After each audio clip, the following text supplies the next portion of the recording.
Muy buenos días y bienvenidos a una nueva edición de Estado Nacional. Hoy domingo 10 de mayo. Esperamos que ustedes se encuentren en su casa disfrutando de su fin de semana y manteniendo aún las medidas sanitarias y de restricción para seguir evitando el contagio de la pandemia.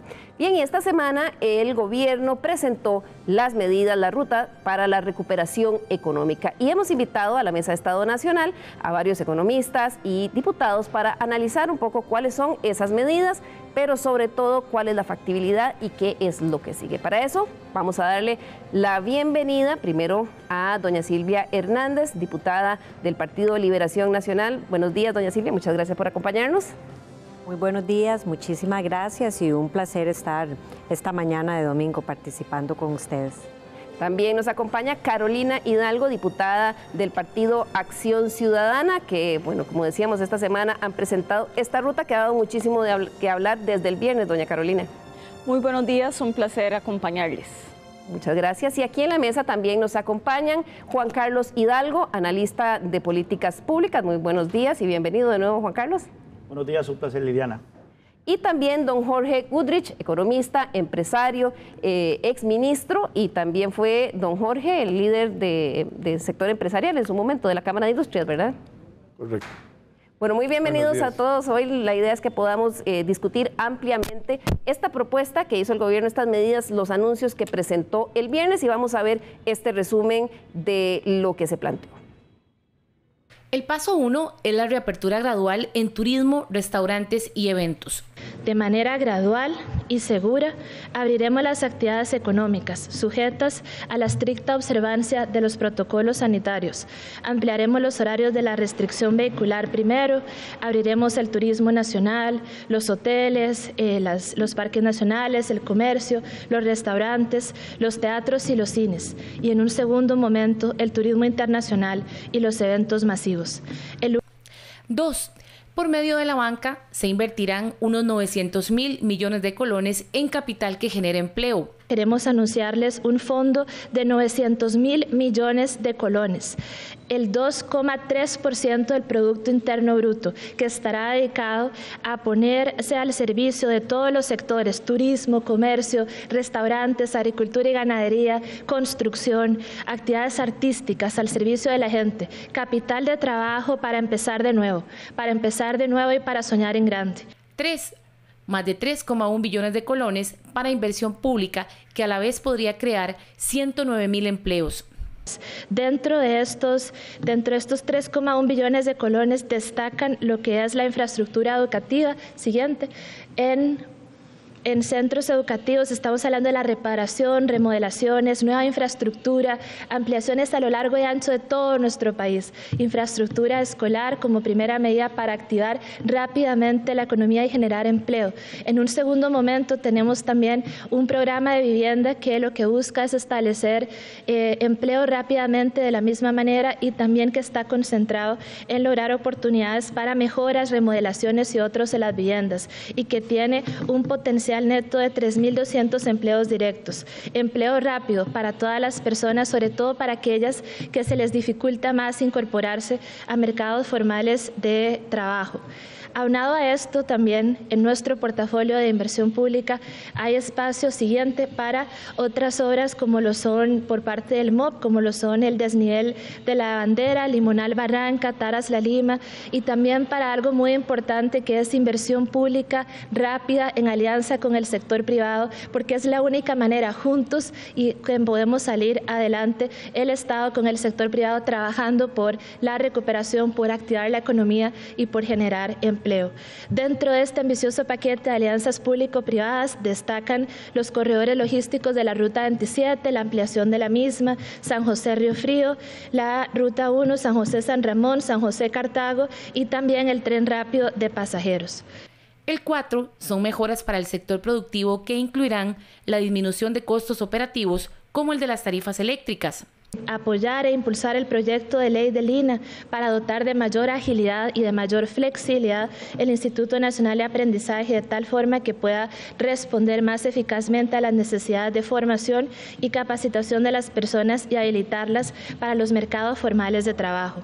En un segundo momento, también impulsar el proyecto de jornadas flexibles y para poder que éste se haga a la medida y sea lo suficientemente adecuado para que se adecue a las necesidades de la industria y aquí también de las nuevas oportunidades de empleo. Hay variantes jornadas dentro de lo cual destaca a la medida de lo que es la actividad. Por ejemplo, en turismo tenemos 2 temporadas, también tenemos el momento de la cosecha, el momento de la siembra, en agricultura. Entonces, ¿cómo hacer para que las jornadas se adapten a ese espíritu y también que le acompañen en un segundo momento cuotas patronales que estén a la medida, contribuciones sociales en las cuales trabajaremos en un segundo momento para que estén a la medida de esas jornadas y puedan incentivar la formalidad y el empleo.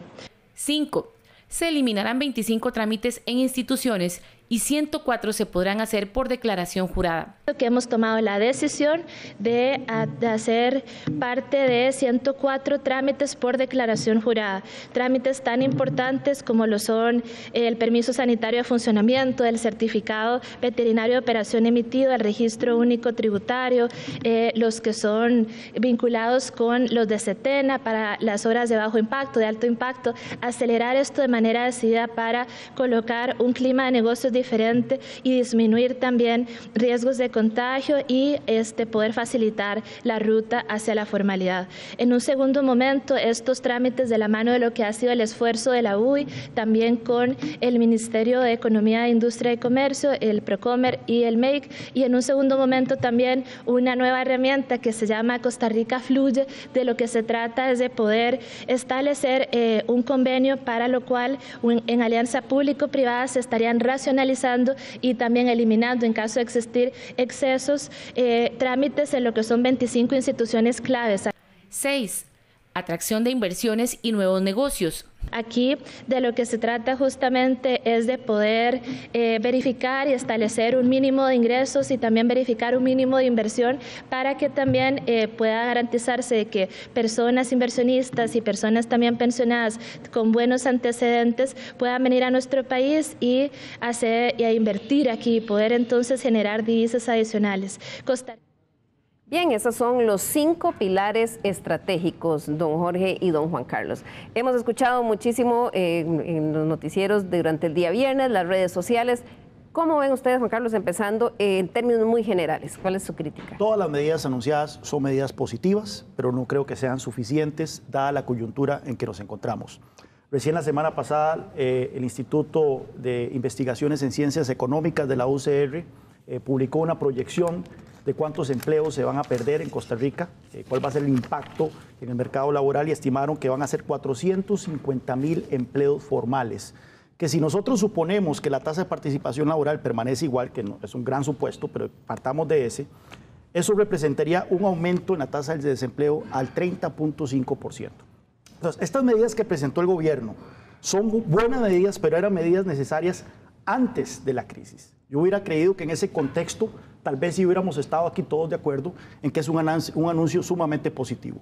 Pero la aguja se movió y ahora necesitamos medidas mucho más ambiciosas y vemos que todas las reformas estructurales que estábamos esperando en cuanto a cargas sociales, tarifas eléctricas, reducción del gasto público, reorganización institucional, entre otros, quedaron para un segundo momento, como lo dijo repetidamente la ministra Pilar Garrido. ¿Usted cree, don Jorge, que hay demasiados segundo momento en esos anuncios de la semana pasada? Sí, yo creo que la contracción de la demanda interna y el problema de la demanda externa también, porque los mercados, como el mercado americano, que es de los más importantes en cuanto a inversión, en cuanto a exportaciones, se está contrayendo un 5, un 6%. Entonces, estamos viendo lo que está sucediendo, por ejemplo, con los floricultores, con los exportadores de ornamentales, con muchas empresas que dependen del mercado norteamericano y que se les cerró totalmente las posibilidades de enviar flores porque no hay ni siquiera eventos. Y lo que más me preocupa a mí es que sí, el efecto es tan devastador que prácticamente yo diría que en este momento está paralizado el país totalmente. Entonces, excepto ciertas áreas puntuales como las zonas francas y otras importantes industrias y actividades de servicios están trabajando, el resto de la economía está muy paralizada. Entonces hay que fijar las prioridades. Definitivamente el tren es muy importante, yo creo que es estratégico, yo creo que es un proyecto que debe ir, pero es un proceso que lleva todavía 2 o 3 años. La infraestructura es muy importante, porque acelera la competitividad de este país. Claro, pero su efecto a veces se tarda en verse, y en este momento el principal problema es la cantidad de desempleo que sigue creciendo. Doña Carolina, ¿es para ustedes suficiente esta propuesta que hicieron tomando en cuenta la magnitud de la crisis que hay? ¿Llena las expectativas que se generó durante tantos días esperando este anuncio? Muchas gracias. Yo creo que hay un importante esfuerzo. Hablar de suficiencia o no en un contexto nuevo, complejo, cambiante, me parece que es una afirmación que uno puede ser riesgosa, pero entendiendo el gobierno que el principal riesgo está en la pérdida del empleo y en la necesidad de generar también infraestructura y otras actividades que lo promuevan, es que se está haciendo un aporte importante para brindar liquidez a aquellas pequeñas y medianas empresas con los 900 millones dentro de la banca. Es para un poco paliar y ayudarle a estas actividades a poder fluir y, por supuesto, disminuir ese impacto. Si es suficiente o no, eso habrá que evaluarlo posteriormente, pero sí creo que el equipo económico y el Ejecutivo hizo lo mejor que pudo en esta etapa. Eso no significa que se acaban aquí las actividades o las ideas, todo lo contrario, más bien para el próximo lunes también se tiene otro avance, con lo cual me parece importante. ¿Por qué? Porque hay que ir con cuidado planteando cada una de estas medidas y aportes. Doña Silvia, ¿cree usted que es un buen esfuerzo, como dice doña Carolina, esta propuesta? Bueno, yo considero que ciertamente esta crisis tiene no solamente a Costa Rica, sino al mundo en una especie de incertidumbre sobre cuál podría ser la mejor solución. Pero más allá de eso, no veo excusa para que el gobierno de la República plantee como mínimo el punto de partida que debe de tener muy claro durante la crisis y posteriormente a la crisis.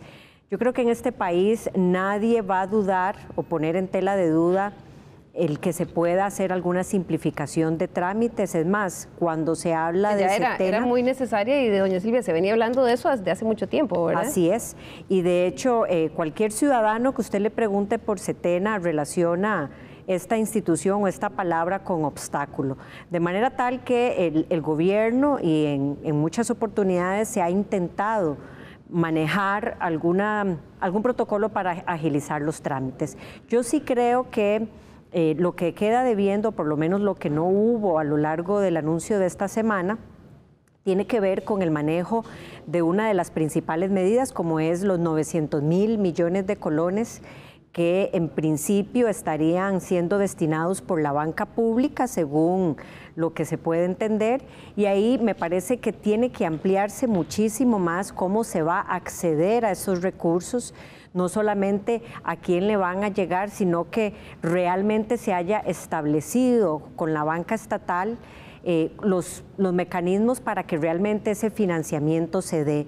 Porque también ya a esta altura, doña Silvia, hay muchas empresas que, por ejemplo, el sector turísticas, que ya están sumamente endeudadas, que ya los bancos les han hecho readecuaciones a 6, 9 meses, y que todavía pensar en capital de trabajo a estas alturas, cuando su salud financiera pues no depende solo de que el dinero esté ahí, sino de que los bancos le pueden prestar. Nosotros consultamos a algunas entidades bancarias el viernes y sí nos decían que están listas, están preparadas, está el dinero, pero siempre respetando la normativa financiera. Nosotros también le consultamos a Alberto Trejos, exministro de Comercio Exterior y profesor del INCAE, un poco cómo veía las medidas que se presentaron y un poco las reacciones que ha habido sobre ellas. Veamos lo que nos dijo. Lo que nos anunció doña Pilar ayer, que tiene que ver con medidas puntuales para generar un poquito más de dinamismo, para generar una economía que tenga razones para crecer. Eso yo me imagino que no es una sola cascada, sino que poco a poco las irán sacando. A mí, francamente, lo que anunció doña Pilar ayer me gustó mucho. Ella me gusta mucho como ministra y me gusta mucho lo que plantearon. Hay cosas que uno dice, bueno, ¿será posible ejecutar tanta obra pública, no solo por la restricción operativa, aunque con Rodolfo Méndez los problemas operativos se arreglan, sino por la restricción financiera? Pero bueno, aún si no se logra ejecutar todo eso, lo que se logra ejecutar efectivamente crea demanda, crea empleo y está siendo gastado en algo que nos queda para el futuro. Hay algunas cosas muy valiosas en lo que nos plantearon ayer, el viernes. El tema de flexibilizar trámites, de simplificar trámites, a mí me parece enormemente valioso. Que muchas cosas se puedan hacer en línea, que muchas cosas se puedan hacer con declaración jurada, que el ciudadano no tiene que ser el que lleva la información de una oficina pública a otra porque las oficinas públicas se conectan. Todo eso nos alivia la necesidad de estar en un lugar donde nos podemos contagiar o contagiar a otros, y también le baja el costo, la incertidumbre, la oportunidad de corrupción, la duración a trámites, que es un problema enorme para la ciudadanía y para las empresas. Lo de flexibilización de la jornada laboral, que es una cosa que se ha estado trabajando por años y que francamente ya le llegó la hora también, enhorabuena. Hay cosillas ahí, aquí y allá, que a uno no le gustan tanto, pero me parece que sí contiene cosas, elementos valiosos. Ahora, faltan cosas. Lo que entiendo yo, que se anuncia esta semana que viene, incluso el lunes, es una lógica de cómo abrir. En este momento hay cosas que están cerradas y necesitamos que con criterio de salud, para que su apertura no vaya a ser peligrosa, pero también económico y social, porque la cerrazón nos crea otros daños, que tener una mayor claridad de cómo abren esas cosas, de en qué circunstancias pueden abrir y más o menos cuándo pueden abrir, de qué tendría que pasar para que las volvieran a cerrar o para que siguieran abiertas, y si abren, de qué reglas tienen que cumplir para no generar un peligro de contagio. Esas reglas son muy importantes porque las cosas que están cerradas son las que potencialmente más nos podrían contagiar. Y hay una segunda parte, que es que las cosas que nunca se cerraron, tampoco se regularon. Lo que quiere decir que la gente bajó el contagio por lo que los trabajadores, los dueños o los clientes hicieron. Pero no sabemos si eso se va a mantener, si la disciplina va a seguir, no todos lo hacen igual, no todo se hizo con los mismos criterios. Eso tiene que pasarse a unas reglas que nos digan, para usted seguir abierto, cumpla esto. Hay un cuarto elemento, que es que todavía no hemos oído del Ministerio de Hacienda y del Banco Central una historia completa de cómo se enfrentan los temas financieros y los temas fiscales en esta crisis. En los financieros, las señales que se han dado a mí me alivian, muy bien, me ha gustado mucho las cosas que ha dicho Rodrigo Cubero. En lo fiscal es muy importante entender que sí, que esto nos pone en una situación fiscal todavía más complicada, pero ahí urgen ciertas cosas. Urge en la solución que haya un balance, no solo es con ingresos, también es con gastos. No solo con ingresos, sino también con gastos. En la conferencia de prensa no estaba el ministro de Hacienda ni estaba el ministro de la Presidencia. ¿Cómo interpretan eso, don Jorge? Bueno, yo creo que el problema hacendario es muy complejo y con toda esta serie de medidas donde bajan los ingresos del Estado, mucho más de lo que se había presupuestado, porque yo creo que la contracción es más fuerte de lo que se espera. Y por otro lado, se baja, no sube, o sea, el gasto sigue casi estable, o sea, más bien la carga financiera por el endeudamiento que estamos teniendo va a aumentar y ahora se lleva un porcentaje muy alto. Los dos grandes retos que va a tener el país post-crisis, y nuevamente estas medidas deberían haberse contemplado como durante crisis. Aquí cuando hablamos de post-crisis, ojalá sea el 2021, porque tampoco sabemos cuánto va a durar esta emergencia, eso depende de factores sanitarios. Pero los dos grandes retos que tiene el país va a ser desempleo e informalidad, o sea, el mercado laboral y la situación fiscal. Y ambas van a requerir de profundas reformas estructurales. El riesgo que corremos desde el punto de vista laboral es que el país sufra un choque sistémico en el mercado laboral similar al que ocurrió en el 2009. ¿A qué me refiero con eso? Si nosotros vemos la tasa de desempleo antes de la crisis del 2009, veremos que estaba en el 5.9 en promedio, un desempleo bajo, pero una vez que llegó la crisis, subió por supuesto, pero nunca bajó, se mantuvo alto. ¿Qué es lo que ocurre? Cuando las empresas se deshacen de trabajadores, descubren eficiencias, adoptan tecnologías, adoptan maneras mejores de hacer la producción, y cuando vuelven a contratar ya no vuelven a contratar la misma cantidad de gente. Y si le agregamos otro factor a esto, y es que el deterioro en las finanzas de la caja, dramático deterioro en las finanzas de la caja producto de esta crisis, va a hacer que la caja acelere su cronograma de aumento de cargas sociales, eso va a incentivar más el desempleo. Entonces, no es que después de esta crisis vamos a volver al desempleo del 12,5% que teníamos precrisis, que ya era desastroso. Corremos el riesgo de volver a un desempleo del 15-18% ya después de la crisis, lo cual augura muy malos tiempos para el país, al menos que se hagan reformas estructurales importantes en este país. Y un factor importante es la educación. Yo creo que nos estamos olvidando de la situación de las escuelas y los colegios, y uno de los problemas de la crisis del 2008 fue toda una generación perdida, porque la gente se retiró para ayudar y apoyar a la familia y no terminó sus estudios, y ahora tenemos un 50% prácticamente de deserción, no salen del colegio. Con esta situación se puede empeorar, y entonces hay que revisar un poco qué vamos a hacer en educación. No puede ser que algunos estén recibiendo clases en sus casas con computadora y a través de excelentes profesores, y otros están sin... Sí, se agranda la brecha entre quienes tienen acceso a lo digital y quienes no. Doña Silvia, ¿cómo ven ustedes el hecho de que, bueno, primero, por un lado, no se presentaran esas medidas de... digamos, fiscales de las que habla don Alberto Trejos, y bueno, que no estuviera el ministro de Hacienda en esa conferencia donde estaba todo el Consejo Económico?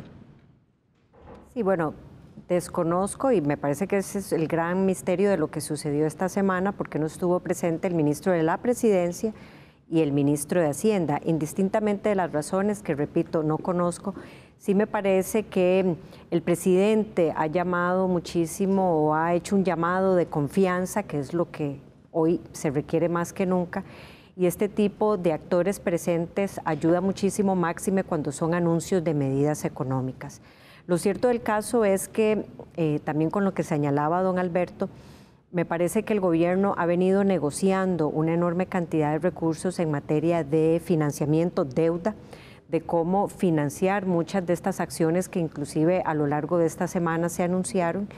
Y ahí también hay un gran vacío de cuánto representan estos recursos, de cuánto es la necesidad de financiamiento, cuánto es la bolsa de recursos que el gobierno de la República está negociando con organismos multilaterales de diferentes latitudes para suplir.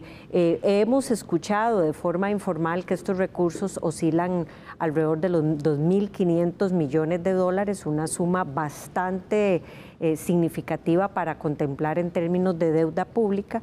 Y bueno, por otro lado, ciertamente todavía hay una ausencia de acciones ligadas a esa gran promesa de cómo contener un gasto en un presupuesto que en principio es ya bastante austero, bastante reducido, y cómo manejar el tema del aparato público en estos momentos. A mí me parece que la apuesta en infraestructura pública es una apuesta importante, es una apuesta vital, pero que no necesariamente mucho de ellos, o por lo menos lo más grueso, va a generar oportunidad de empleo en el corto plazo. 109,000 empleos, dice Juan Carlos, que le pregunto a Juan Carlos, ¿qué es lo que dice la propuesta del gobierno que va a generar esta inyección de inversión de obra pública? Que no hay ninguna obra nueva, o sea, ya esto venía, ya estaba en el quemador. Eso es lo que está en el plan de inversiones. De hecho, el periodista Manuel Avendaño, del Financiero, publicó una serie de tweets el viernes diciendo muchas de estas propuestas que anunciaron hoy ya la habíamos cubierto en mayo del 2019 cuando anunciaron el plan de reactivación económica 2.0, y algunas de ellas incluso vienen de agosto del 2018 cuando anunciaron el plan de reactivación económica 1.0. Entonces no hay mayor novedad de lo que se anunció hoy. Muchos incluso son proyectos que ya han sido aprobados por la Asamblea Legislativa, como es la ley de datáfonos. Claro. Doña Carolina, ¿qué se puede esperar en estos anuncios que vienen para el lunes y por qué tan de a poco, verdad? Esto ha sido como por capítulos, había la gran expectativa de que estos anuncios de un gran paquete iba a venir el día del discurso del señor presidente en el Congreso, después viene esta conferencia, ahora se habla de otro de lunes. ¿Por qué esto tan dosificado? Bueno, en primer lugar quisiera referirme un poco a que cada una de estas propuestas es, por supuesto, desde una visión integral y de hecho, si ustedes notan, en quienes sí estaban presentes el día de hoy, estaban todos los ministerios y ministras mayoritariamente que tienen algo que ver o alguna acción que ejecutar con cada una de las medidas. Ahí estaba presente la de vivienda, la de economía, la de comercio exterior, el de agricultura y todo esto tiene que ver con un trabajo articulado entre cada uno de los ministerios. Y claro, doña Carolina, pero por ejemplo, en el sector turístico han estado hablando de que se requiere, por ejemplo, un proyecto de incentivos turísticos que pudiera tener que ver con exenciones fiscales. Eso tiene que ver con el Ministerio de Hacienda.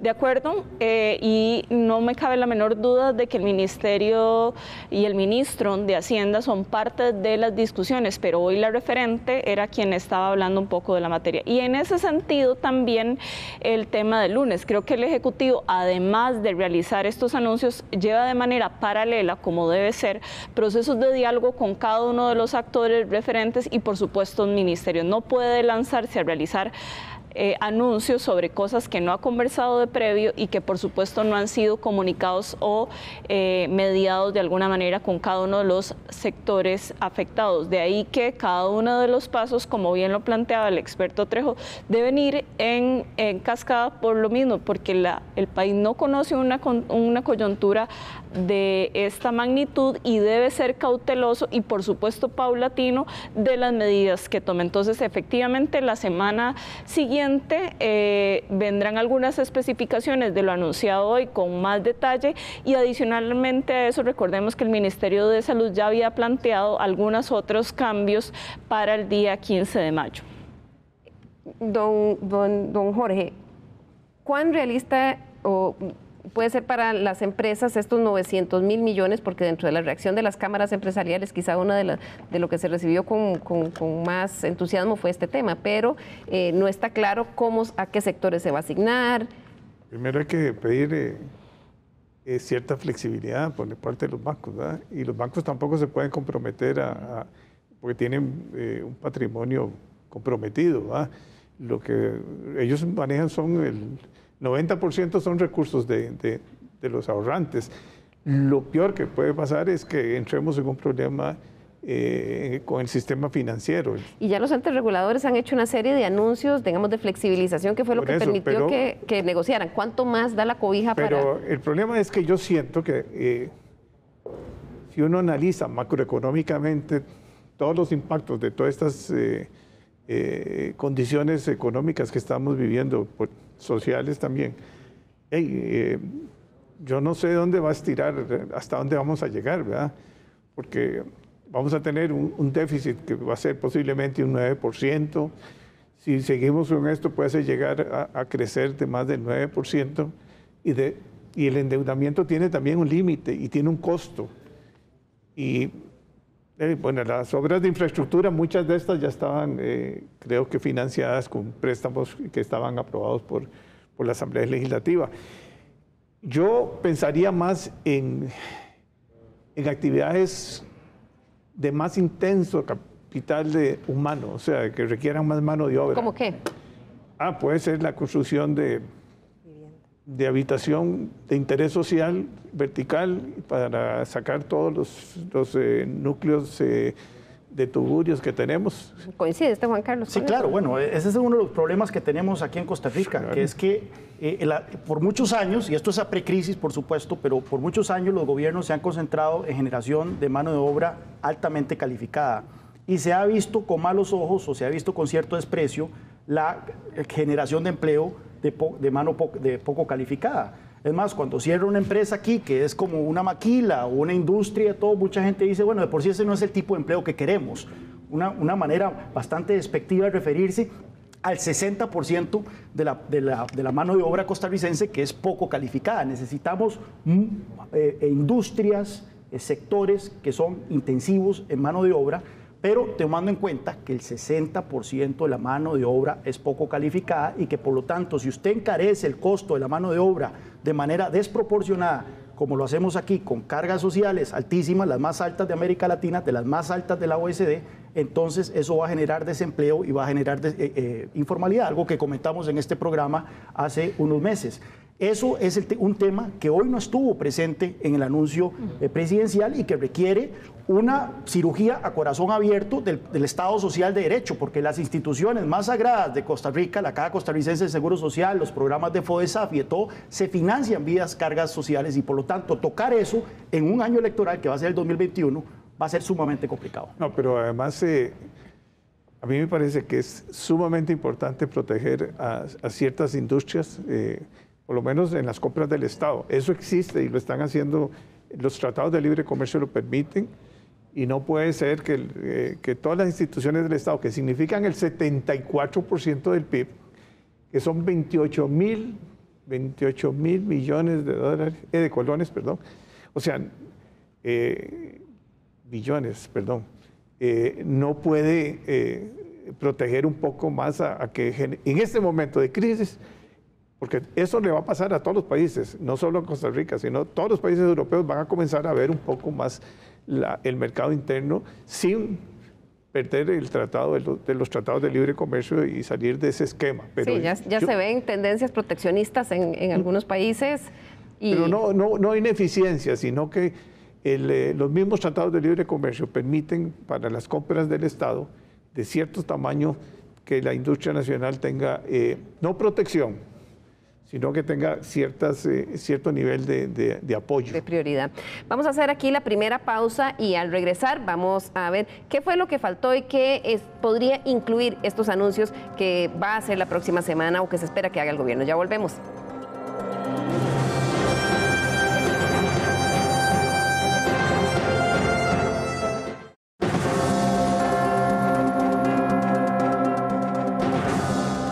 Ahí está nuestro correo l.carranza@teletica.com. Escríbanos para sugerirnos temas, ideas que usted quiere que se traten aquí en la mesa. La mañana de este domingo estamos hablando sobre la propuesta que hizo esta semana el gobierno de medidas de reactivación económica. Ahí vamos a ver un cuadro donde tenemos todo el compendio con los 5 pilares que el gobierno está proponiendo. Y doña Silvia, en el tema de más productividad, el gobierno habló de 3 cosas. Pymes con una plataforma de comercio electrónico, agroinversión de 4.000 millones y turismo en tercer lugar, a pesar de la importancia que tiene el turismo en la economía costarricense, colocar a Costa Rica como destino tras la pandemia. ¿Cómo ve usted esas propuestas en productividad? Bueno, yo igual parto de la idea de que hay que seguir sumando y no tengo duda de que probablemente vengan a ayudar de alguna forma. Lo cierto del caso es que estas medidas parece ser que buscan atacar un elemento que pueda existir en la destrucción de empleos y cómo evitar que se dé, pero se habla muy poco o se entiende muy poco a partir de estas medidas con respecto a lo que ya se viene arrastrando o acumulando. Por ejemplo, el gran tema de la informalidad país. Ya hemos mencionado a lo largo de la discusión de esta mañana cómo los números inclusive vaticinan o anticipan niveles de desempleo postcrisis bastante significativos y cómo estas medidas pueden realmente tener un impacto directo. Yo creo que el gobierno va a tener que hacerse acompañar de los impactos esperados en cada una de estas medidas que se anuncien y aquí entra directamente de juego esa relación con el tema de la caja, que no es únicamente hablar de cómo poner al día la deuda estatal o cómo manejar la estructura de financiamiento de la caja, sino que va en cómo hacer que estos niveles de informalidad permitan a través de las cuotas obrero-patronal o la forma de llegar a la seguridad social que realmente las personas puedan acceder a esa formalidad. Y eso dice poco en las medidas que se anunciaron a lo largo de esta semana, más allá de que se tenga que estar sorteando ese balance entre salud y economía. A mí sí me parece que queda todavía mucho debiendo en cuanto al manejo de la informalidad y una cuantificación al menos inicial de supuestos que sí se puede realizar de cuánto podría estar generando estas oportunidades para temas de empleo y evitar una destrucción mucho más masiva o catastrófica que de no darse atención estaríamos vislumbrando de forma muy lamentable. Don Jorge. Yo creo que las cargas sociales se quedaron ahí, entonces pagamos el INA, el IMAS, el Banco Popular, asignaciones, y ahí al final sumamos casi un 28% más vacaciones, de aguinaldo y todo, al final es un 50%. Entonces cualquier trabajador en Costa Rica con un salario de 350.000 colones ya termina ganando 500.000 colones, perdón. Entonces eso es un elemento. Y me parece que ahí es donde entonces comienzan a automatizar o ver cómo se reduce la mano de obra. Una cosa, no es que termina ganando el trabajador, termina costando. Costando. Sí, el trabajador le sigue llegando 350.000, pero el empleador tiene que pagar 500.000. Y yo tengo que competir con países como China, donde la mano de obra y el costo eléctrico y las depreciaciones es el ridículo. Aquí la depreciación de un equipo para una maquinaria en una industria ya son a veces 10 años y la depreciación de un edificio son 50 años. Entonces, fiscalmente, la carga de uno son 30% más el 15% de dividendos y ahí entonces no da. A mí me llama la atención porque de las poquísimas cosas que mencionó el presidente en su discurso el lunes, habló de la lucha contra la informalidad. Entonces uno esperaba que hoy iban a dar un gran anuncio sobre la lucha contra la informalidad, el viernes digo, y no vimos absolutamente nada al respecto. Más bien incluso en un momento en la sección de preguntas y respuestas le preguntaron a la ministra de Economía que cómo iban ellos a incentivar la formalidad de todos estos negocios que están saliendo ahora de venta de comidas. La gente está recurriendo a vender comida para apoyarse sus ingresos. Y la ministra dijo, bueno, pueden ir al MEIC y a la caja a registrarse.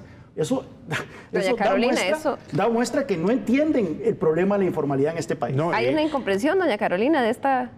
Me parece que hacer una afirmación así puede dejar de lado los esfuerzos que se han dado las primeras semanas en que estamos afrontando la pandemia. Recordemos que fácilmente, se tramitaron cerca de 9 proyectos de ley y una serie de directrices bastante grandes respecto a los costos que tienen las pymes y los emprendedores en diferentes materias, en servicios públicos, en pago de impuestos, en pagos con diferentes instituciones. Entonces, en esta primera etapa sí se han dado decisiones efectivas de parte del Ejecutivo y también de la Asamblea Legislativa, que ha sido muy comprometida con este aporte, en cómo intentar paliar esta situación. Entonces, hablar de incomprensión cuando eso se ha dado, que yo sé puede ser no sea suficiente para paliar, pero sí ha habido una acción en esa línea importante. Y respecto a las medidas del día viernes, pues si bien es cierto, están hablando de hasta 104 proyectos,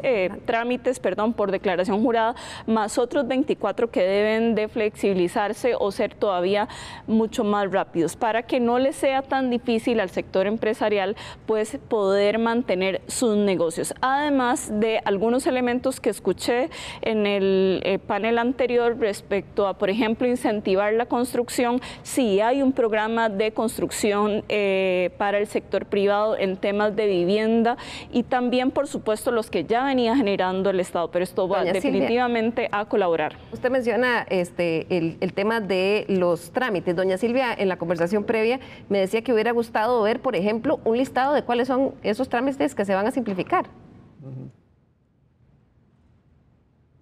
Sí, a mí me parece que este es un avance positivo y yo creo que va a haber una mayor explicación, sin duda alguna. La pregunta es, ¿verdad? Es como todas las semanas, ¿verdad? Una nueva explicación, como que cada anuncio requiere una explicación adicional. Doña Silvia, ¿lo sienten ustedes así o tienen ustedes el panorama más claro desde el Congreso? Bueno, yo lo que leo por las medidas que se anunciaron el día de hoy es que muchas de ellas van a venir acompañadas, sin duda alguna tendrán que venir acompañadas de un informe o una explicación mayor de si, por ejemplo, es un trámite por declaración jurada o en el marco de una misma declaración jurada se podrán conglomerar 2, 3, 4, 5 trámites. ¿Cuáles son esos trámites? Si todos son en el ámbito de SETENA. Ahí hay una mayor explicación que se tendrá que ampliar para que realmente se pueda verificar el impacto que esto tiene para un pequeño o un emprendimiento que está por dar presentarse o realmente algún proyecto, por ejemplo en construcción, que esté pendiente de iniciar o dinamizarse en razón de trámites pendientes. Yo creo que eso sin duda alguna tendrá que ampliar muchísimo más. Don Jorge, en medio de una crisis como la que estamos en este momento, ¿urge o es suficiente estarse esperando poco a poco, o a veces la paciencia para construir esto es mejor? O sea, a mí lo que me preocupa es el hambre. Lo que me preocupa es que hay 400,000 familias en una situación económica muy difícil. Lo que me preocupa a mí es que se está desmantelando todo el sector productivo, el sector comercial, el sector turístico, y si comenzamos a ver todos los distintos sectores de servicios están muy afectados. El gobierno lo está haciendo bien en cuanto al tratamiento de la parte. Eso no lo pone en duda nadie. Eso nadie lo pone en duda y es de felicitar realmente ese gran esfuerzo. Pero, por ejemplo, yo creo mucho en que el gobierno tiene que tercerizar. Por ejemplo, a mí me dicen que el ahorro son 70,000 millones. Yo quiero preguntar cuánto le van a dar a las universidades ahora. Que han estado cerrados la mitad del tiempo prácticamente. Si es un FES de 500,000 millones de colones. Y van a seguir los salarios igual. Creo que la rebaja en la nota de crédito que Fitch nos dio el viernes es un llamado a atención sobre el tema fiscal, ya que el ministro no estuvo en la conferencia de prensa del viernes. Esto es un llamado a atención de que el tema fiscal es el otro gran problema que tenemos sobre el tapete y no hubo ni una sola medida de anuncio de recorte del gasto. ¿Cuán crítico, Juan Carlos, piensa usted que es el hecho de que esas medidas fiscales o ese liderazgo en el tema de la estrategia fiscal para enfrentar una crisis de este tamaño no se vea todavía? Sí, no, obviamente doña Carolina tiene cierta razón en el hecho de que estamos en una crisis de movimiento, ¿verdad? Y entonces es muy difícil planificar cuando ni siquiera sabemos cuánto va a durar la crisis, ni siquiera sabemos cuánto vamos a empezar a abrir la economía. Y si la regla fiscal se va a aplicar o no. Exacto, por razones del virus. Sin embargo, ya sabemos, la proyección de Hacienda es un déficit fiscal del 10% del PIB, o que puede ser 8.6 si se toman algunas medidas que ha planteado Hacienda, pero que la deuda va a aumentar posiblemente por arriba del 70% del Producto Interno Bruto, y esto nos deja entonces en una posición tremendamente comprometedora. Recordemos de que de 18 países en América Latina, en cuanto a la calificación de nota de riesgo que nos dan las calificadoras, Costa Rica antes de la crisis está en la posición 12 de 18. Y esto entonces significa que salir a competir por recursos afuera va a ser mucho más complicado, más cuando los demás países también están en situaciones tan comprometedoras. Claro, hay una presión por los recursos. Hay una cosa que es importante también. Por ejemplo, ya vienen negociaciones sindicales. El gobierno tiene que decir claramente, bueno, ¿cuál va a ser la posición? Convenciones colectivas. ¿Qué va a pasar con Recope?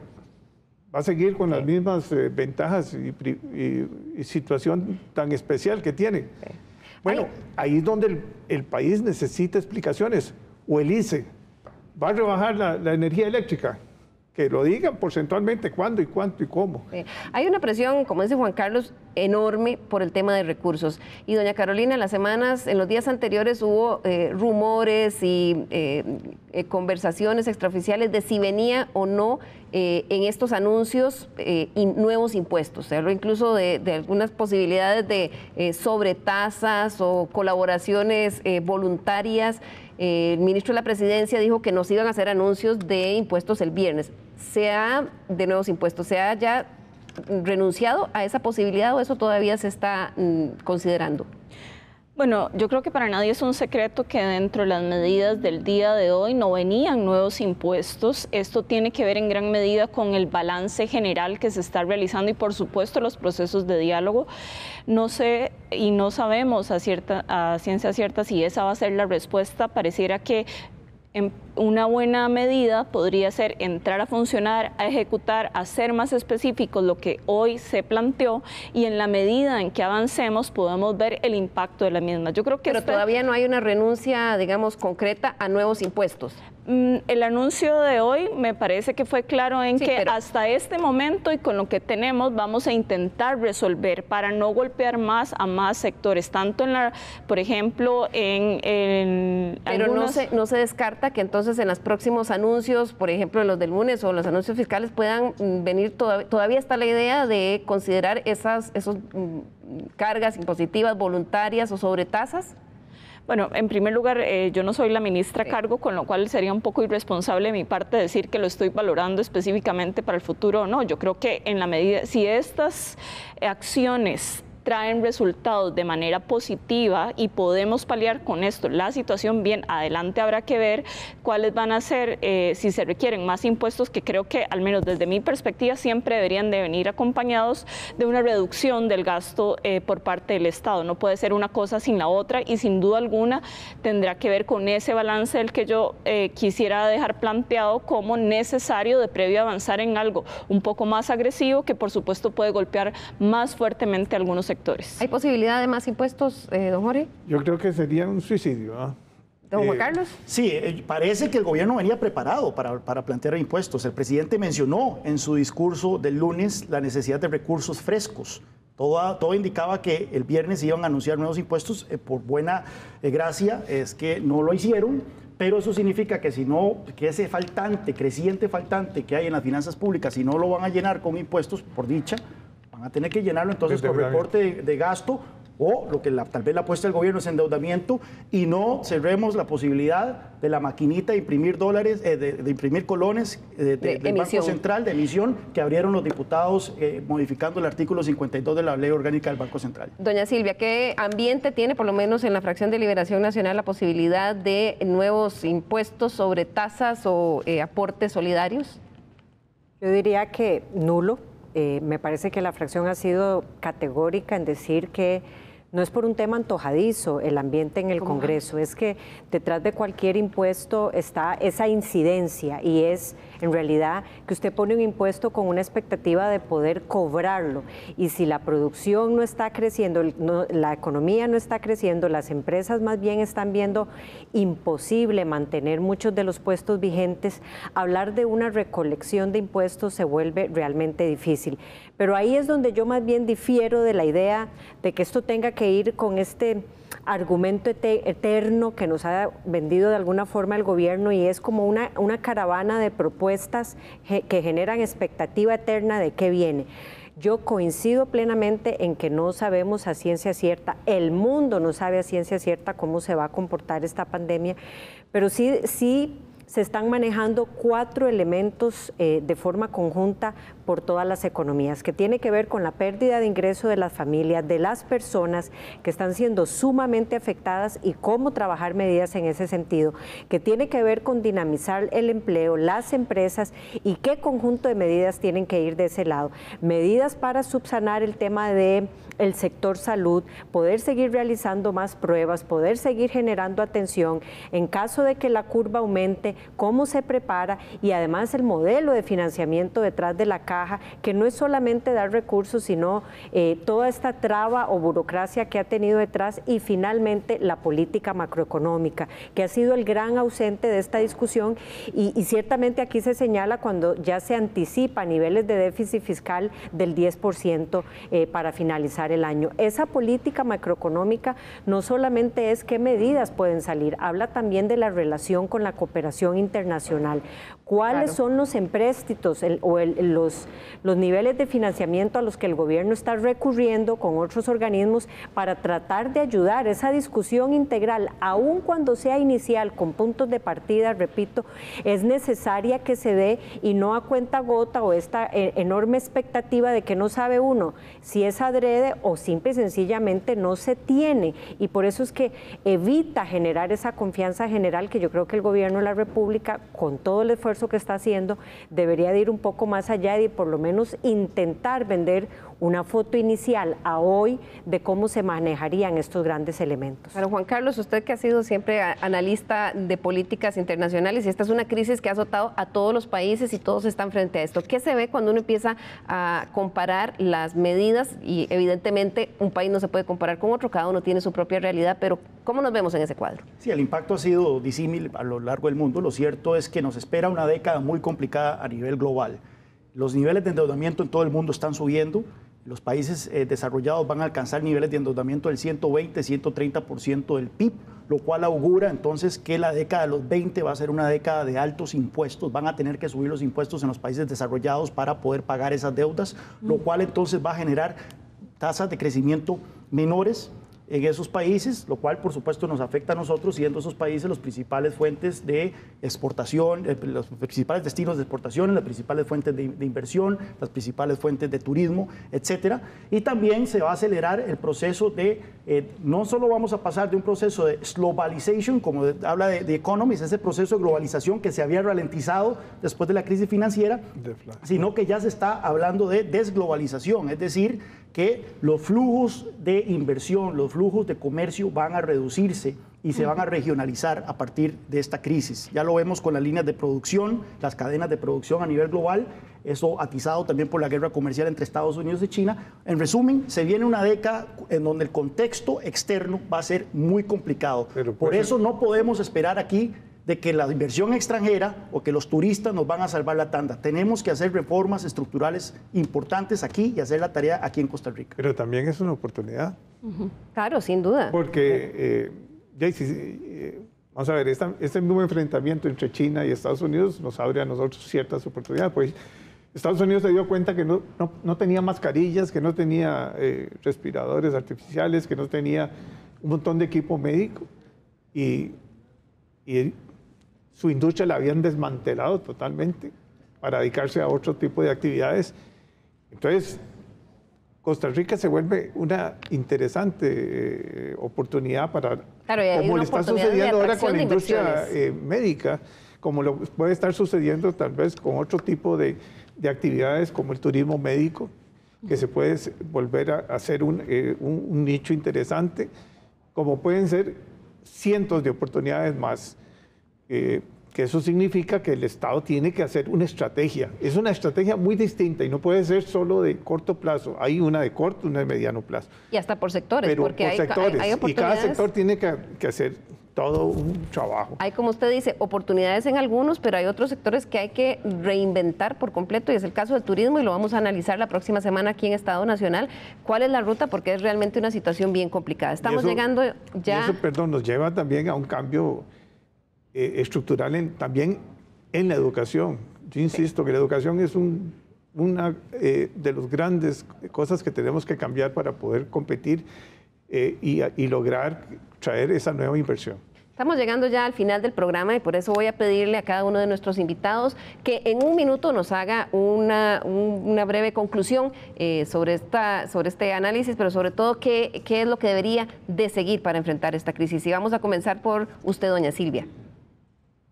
Bueno, yo creo que vamos a llegar en un momento en el que vamos a estar sorteando entre medidas de estira y encoge, por así decirlo. Si flexibilizamos la restricción vehicular, si empezamos a tener paulatinamente apertura en algunas cosas, es ir midiendo y probablemente ir contrayendo en algunos momentos. Nos encontramos en una realidad en donde lo importante es poder conciliar la salud con la economía. Hay gente que la está pasando realmente muy mal a nivel país y no dudo que esa situación va a crecer. A mí me parece que el gobierno tiene que aprovechar la apertura que hay en la Asamblea Legislativa, la disposición que se ha dado, no de ahora, sino de ya prácticamente 2 años de trabajo. Y esa apertura no se da con mandar 1, 2 o 3 proyectos. Se trata también de poner las cartas sobre la mesa y hacer apuestas concretas de a dónde quiero ir trabajando y que la Asamblea pueda tener una confianza mayor para seguir construyendo con el Ejecutivo, aprovechando la llegada del ministro de la Presidencia, que se vuelve vital en un momento de crisis, y no tenerlo parecía increíble. Muchas gracias. Continuamos con usted, doña Carolina, sus conclusiones. Costa Rica ha destacado definitivamente en el manejo sanitario de la pandemia. Ahora tenemos que trasladar esa visión exitosa de equipo como país a la parte económica. Creo que sin duda alguna nuestra apuesta a la democratización de los servicios como son la salud y la educación ha sido herramientas fundamentales para el buen desempeño. Entonces, esos son parte de los elementos que no debemos descuidar y creo que hay que cerrar filas, tener esta visión siempre de equipo también en la parte económica. Por supuesto, abiertos a la crítica para construir en conjunto, pero esa vía costarricense es la que tiene que definitivamente ser un eje transversal en las propuestas. Muchas gracias, doña Carolina. Don Jorge, sus conclusiones. Bueno, yo creo que yo me siento feliz de que se hablen de alianzas público-privadas. Eso fue todo un mito en este país. Yo me siento feliz de que una Asamblea Legislativa, por primera vez en, no sé, 25, 30 años de estar en la parte política, digamos, la veo ágil y totalmente comprometida, y sí me siento satisfecho con el gobierno en mucho de lo que ha desarrollado. Lo que sí creo es que queda mucha deuda, y la deuda más importante es esa visión de mediano plazo para saber cuál va a ser el camino. Va a terminar, una pandemia termina. ¿Cuándo termina y cómo termina? Yo creo que no podemos arriesgarnos, salirnos de ciertas disciplinas y de cierto distanciamiento. Pero este país es un país educado. O sea, lo que hemos logrado, lo hemos logrado gracias a que somos un país disciplinado hasta cierto punto. Pero hay todavía una gran grieta social que se está ampliando, que me preocupa mucho, y la estabilidad social me preocupa. Y yo creo que tenemos que trabajar fuertemente el sector privado y el sector público. Y me parece interesante que los ministros de cada sector se reúnan y se comprometan de verdad a buscar soluciones. Muchas gracias, don Jorge. Y Juan Carlos, finalizamos con usted. Costa Rica venía de una coyuntura muy difícil, el mayor desempleo en 40 años, una informalidad creciente que casi alcanzaba el 50% de la población económicamente activa, una de las tasas de crecimiento económicas más bajas en los últimos 60 años y por supuesto una situación fiscal tremendamente comprometedora. Esta crisis del coronavirus ha venido a ponernos todavía en una situación más precaria, al punto que se proyecta que el desempleo podría llegar al 30%. La informalidad va a estallar en el país. Por lo tanto, las medidas económicas que se necesitan para paliar, para enfrentar esta crisis, tienen que ser medidas de gran envergadura. Todo lo que el gobierno anunció el viernes es positivo, va en la buena dirección, pero no es suficiente.